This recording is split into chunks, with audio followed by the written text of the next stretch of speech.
Nag-usap na kayo ni President Bongbong? Hindi ba? Pinagtapat ko naman na talagang matagal na kami hindi nag-uusap. Hindi pa Maraming rin. humaharang. Muna. Hindi ka pa rin hindi kahit phone patch man lang, kahit mabuti pa pala kami nakakausap namin kayo. Oo nga. Kawawa naman siya, no? Kaya nga, ako naman madali naman hagilapin parati naman na nakatambay ka kung saan-saan. Pero mahirap nga at matagal na kami hindi nag-uusap at alam naman ninyo, nakikita ko lang siya pag mga public occasions, napakaraming tao, wala naman time. Tapos hindi na rin ako pumupunta dun sa alyansa, kaya wala talaga kaming kakontak-kontak. Noon dati sa mga bill signing, napunta ako, ang dami naman tao, lahat naman nagmamadali. Ayun. Walang chance, Ma'am, di ba? talaga bang kakalas na kayo? Malungkot, pero yun ang totoo. Talagang maraming humaharang. Pero talaga bang kakalas na kayo sa alyansa, ma'am? Hindi ko nga alam sa totoo lang, hindi ko pinag-aabalahan masyado yung kampanya ko ngayon. Nakatutok ako dun sa hearing kasi medyo nagulat ako sa mga pangyayari, nagulanta katulad ng lahat ng Pilipino, talaga nabigla ako doon sa nangyari kay Presidente Duterte. Pagkatapos nakatutok talaga ako para malaman kung ano ba talaga ang naganap. Kaya nakatutok ako doon, medyo napabayaan ko nga yung kampanya ko At yun nga, okay lang kung tinanggal ako sa alyansa, ayos lang kasi yun nga, iba naman ang kinakareer ko ngayon. Oo. Pero kung kakalas man daw kayo doon, ang daming gustong mag-adapt sa inyo. Yung partido, partido ni Presidente, i-adapt na daw ni Mayor Digong, i-adapt daw ho kayo. Tapos yung iba pang mga grupo na hindi naman hindi ka aliado ng administrasyon, i-adapt na kayo. Tapos ito pa, meron din daw ibang mga taga-alyansa gusto nang sumunod sa inyo. Kaya na nga ang problema. Ayoko naman na manggulo sa politika nila, pero sa akin, umpisa pa lang, sinabi ko ng independent ako. Dahil parang, ewan ko ba, parang may pakiramdam ako mauuwi sa away-away to at bangayan at bardagulan. Hindi ko maakalain ganito kalala. Ayan, naging totoo nga. Kaya mulat sa poll, independent naman ako, hindi talaga ako bahagi ng alyansa as such.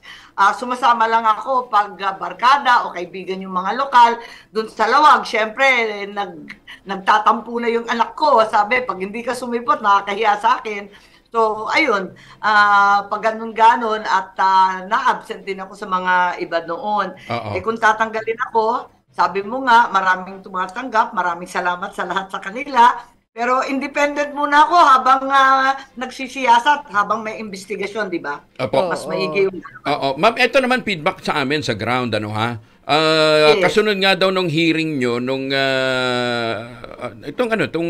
pag sasagawa nyo ng hearing, yes. Maraming namulat, Hindi lang namulat, kundi nagbago ng posisyon. Sabi nila, dati galit kami sa mga Marcos. Iba pala si Senator Amy. Ito pala, hindi naman pala ito, hindi naman pala talaga ito pro-administration lang, So, para bang nabago yung kanilang mindset. Pero ang sinasabi naman ho ninyo, hindi nyo intensyong sirain ang administrasyon. Ang sinasabi nyo lang, maging transparent ho tayo. Sen. Tama yun, Angelo, kasi sa totoo lang, lahat naging sobrang emosyonal, no? Ang daming umiiyak, ang daming nagsisigawan, panay ang prayer rally, panay ang protesta. Hindi matitigil yon hanggang hindi natin malaman kung ano talaga ang nangyari.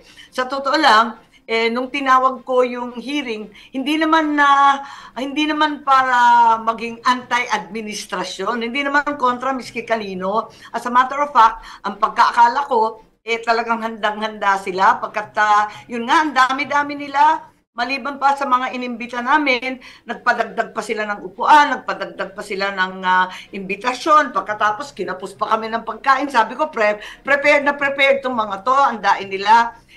Malay ko ba na ganun yung mga sagot na hindi tumutugma. Tapos nag-aaway-away na sila dun sa harapan ng tao. Wala na magagawa dun. Hindi ko alam na magkakaganon. Ready pala silang magturuan. Kaya nga, ready pala sila maglaglagan. Harap-harap naglaglagan. Ano ba yun? Ang sagwa. Nagulat naman ako.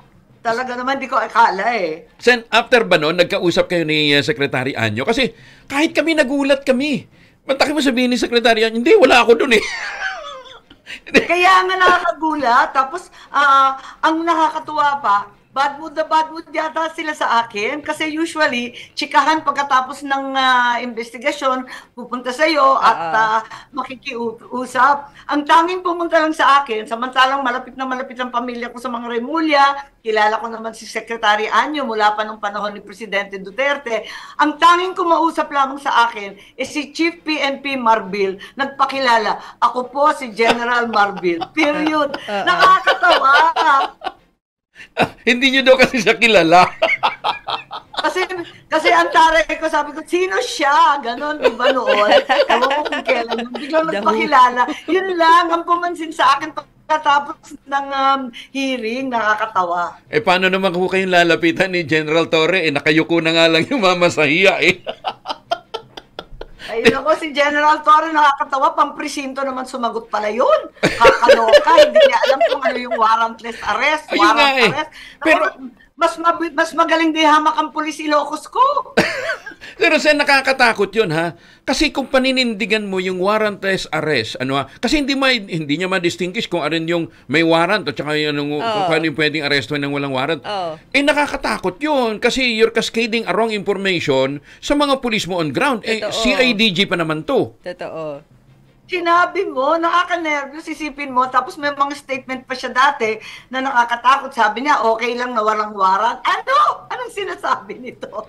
Kinakabahan ako sa kanya. Naku, talaga naman ang ating minamahal na General Pares. Teka muna, kanyo magkakaroon tayo ng second hearing. Baka pwede maliwanagan natin yung usaping yun, Senator, kasi nga, ang dami talagang kinabahan, ha? Na pwede ka palang maaresto ng walang warrant at sasabihin, nandun sa munisipyo yung nandun sa munisipyo yung warrant of arrest. Will that apply also sa search? Kung wala kang search warrant, pwede ka na lang po pwede yan. Lahat yan bawal. Lahat yan labag sa batas. Kaya nga. Susunod yan. Talagang hindi po pwede yan. Pagkatapos nagkakaroon ng problema rin sa media kasi sangkatutak na fake news ang tinuturo ngayon. Kaya natatakot din ang mga media, hindi lamang ang mga vloggers na magkakaroon ng sunod-sunod na warrantless arrest. Yun na nga, nakakatakot talaga, nakakakaba. Ang tumatawag pa rin sa akin hearing ay yung ating mga OFW. Kasi natatakot sila sa ibang bansa, yung iba sa kanila na trouble, yung iba sa kanila nakasuhan. Sabi nila, ano ba ito? Nung proteksyon namin dito, naka-open kami sa ibang bansa. Diyan pala sa Pilipinas, pwede kang kunin na walang warrant, walang kaso, walang abogado, walang korte. Naku, ninenervyos tuloy yung OF natin. Paano ho yun, Sen? Matutuloy ho ang hearing. Kanyo, hirap daw ho kayong kumuha ng mga ng mga tetestigo. Tama yun. Hirap nga ako. Kaya nga sinasabi ni Senate President Cheese, wag na daw mag-second hearing. Pero marami naman nagsasabi, hindi maliwanag ang ending ng hearing. Bitin daw. Dahil yun nga, ano ba yung international law? Kasi palipat-lipat sila, ICC, tapos hindi ICC, jurisdiction, non-membership, nahihilo ako. Nung bandang huli, naging international humanitarian law. Di ba, pag may gera lang yun, yung mga pinapasok na Red Cross, ewan ko ba, ang daming nagtatanong ano ba yung answer doon. Sabi ko, sirit din, hanggang makahanap tayo ng mga international law expert, mga ex-justice, tapos ang daming nagagalit at sabi, sinong mananagot? Sinong paparusahan at kakasuhan? Yun nga talaga ang problema ko kung anong gagawin. Pero Sen, palagay ko kailangan talaga gawin ho ninyo dahil nakita naman ho ninyo kung paano mag-react yung ating mga kababayan abroad. Kung may ganyang agam-agam ho sila at pagkatakot, naalala ko baka mamaya talagang tutuhanin nila yung no remittance day. No remittance. Oo. Oo, no remittance. Tapos syempre binabalaan na naman sila at sinabi sa kanila, magdahan-dahan sila, paparusahan sila. Pinagtatawanan nga ng OFW, paano daw silang huhulihin? Malay naman nila kung sino nagpapadala. Eto nga, hindi maganda nangyayari sa ating bansa. Nalulungkot talaga ako, higit sa lahat, dahil sa ating mga OFW, na kung tutuusin, sila talaga ang nagbubuhay ng ekonomiya natin. Ngayon, galit na galit sila kasi sabi nga nila, anong maaasahan namin proteksyon kung hindi kami ipagtatanggol dyan sa sarili nating bansa dito pa sa labas? Malungkot pa, inuurot kasi sila. Hindi, kukunti lang naman yan. Diyos may kukunti. Yung mga konti kaya yun, bilyon-bilyon. Hindi lang kaya yung konti doon. Hindi, kukunti daw yung OFW yung nagre-reklamo. Diyos me. Sabi nila, hindi, yung mga dinoktor lang yan eh. Hindi. At saka partner, yung palitan ng perang ipapadala nila mataas. Hindi lang yan yung kaya katulad ng Asian countries na ang palitan halos piso ayaw pa nga, ayaw nilang samantalahin yung mataas na remittance, mantakin mo no remittance sila. Kumbaga willing sila isakripisyo. Malaking sakripisyo yun. Nakakatawa nga kasi biruan yung mga Dutch daw dyan sa The Hague, nangangalingasaw daw kasi nagdala daw ng paksiw, yung mga pagkain ng presidente ng mga daing, nagdala daw ng isang katutak na munggo, pinaglulutuan daw kalde-kaldero, tapos may nagbo-volunteer na isa, tawa nga ako ng tawa. Si PRRD daw, di marunong maglaba. Kung pwede daw, yung kanyang pantalon, siya na maglalaba. Maglalabandera na siya doon. Oo, doon na lang daw. Kasi yung presidente daw, di marunong maglaba. Paano daw magbibihis yung matanda? Tawa nga ako ng tawa. Hindi, pero mas may malaking problema daw ngayon ang The Hague. Kasi tumaas ang kanilang tourism. Namumroblema sila ngayon sa hotel. Pagkatapos, hindi lang yun, naging tourist attraction ang ICC. Oo, may nagpa-flock lagi. Parang malapit na sila maging Vatican. Kaya sabi daw ng mga pulis. Sinabi mo. Oo. Kaya nga sabi ko, kaya mas dapat talaga maituloy niyo yung pagdinig Sen, dahil at least para maapis. Teka muna, anong gusto niyong iparating sa ating mga kababayan abroad, Senator Amy? Ay sa ating mga kababayan abroad, tuloy-tuloy tayo maghahanap ng liwanag at pipilitin ko kahit papano at iniisip ko nga magkaroon ng preliminary findings. Kung hindi pa rin ako makahanap ng testigo, ay magpapalabas ako ng mga preliminary findings kasi ang dami-dami ngang naasiwalat nitong investigasyon na to. Kailangan ko i-report at eto nga yung iba sinasabi na political stunt daw. Naku, ang bigat naman ng political stunt to. Tinaya ko yung kandidatura ko bilang senador, okay lang. Yung alyansa, tatanggalin ako. Nagtatampo yung mga Ilocano, bakit ko inaaway daw si Bongbong. Naku, pati DDS ay sabi useless daw to kasi nailabas na si Presidente Digong. Pero para sa akin, marami pa rin natuklasan kahit papano ay talagang sana makatulong to kasi unahang pagkakataon na nagkaroon tayo ng ganito, hindi ako makapaniwala. Hindi lang yun. Tsaka, pero more importantly, more than the interpretation natin ng international law, ang nakakatakot, yung mindset na i-develop sa yung gusto nilang iparating sa tao na pwede kang mag-aresto ng warrantless. Yun yung nakakatakot. At saka partner, sabi ko kasi yung digital age na, maring magdala naman ng digital copy, picturean, partner, di ba? Ay, susme. Sa dinami-dami nila, sa libo-libo sa kanila, walang nakapag-isip na ibigay yung warrant. Pinakita lang sa cellphone. Pambira naman, tama ba yun? Alam ko, tinatanggap na yung electronic copy. Pero yung warrant, hindi man nila naisip yun. Nakakabaliw sila. Pagkatapos nun, talagang isa pa, maliban sa warrantless arrest, ang bigat naman nun, naging probinsya na tayo ng The Hague. Parang kinondena na natin na walang kwenta, hindi nagwo-work ang lahat ng ating mga husgado, palpak na lahat ng West, wala ng abogado. We are a failed state. Parang ganon, hindi natin kaya ang sarili natin. Hindi ko tanggap yun.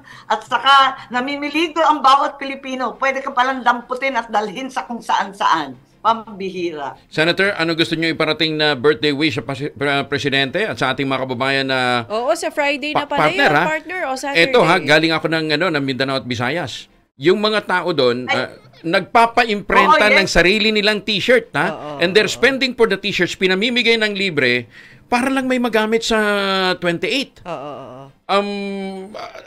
I mean, kakaiba yung pagkilos na yon, Sen.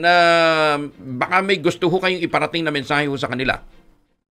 Well, tulad ninyo, talagang happy birthday sa ating Pangulo. Kahit alam ko na hindi siya happy sa ibang bansa, hindi siya happy sa pagkain, hindi siya happy nakakulong. Ngayon pang tumanda siya, tsaka pa siya naghihirap. Pero wag nating isuko ang pag-asa na maiuwi pa rin siya. Yan talaga ang pinaka-importante. Yung tatay ko nabigo sa pagnanais na makauwi sa Pilipinas, sana hindi mangyari ulit.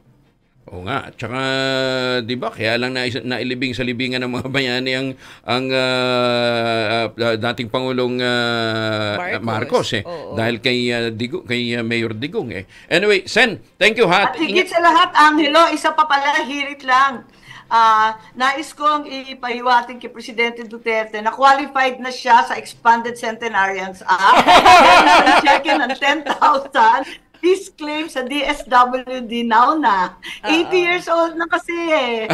Nako, marami-raming Coke Zeros yung mabibili nun. At saka pagdating niya, makaka-claim na agad siya.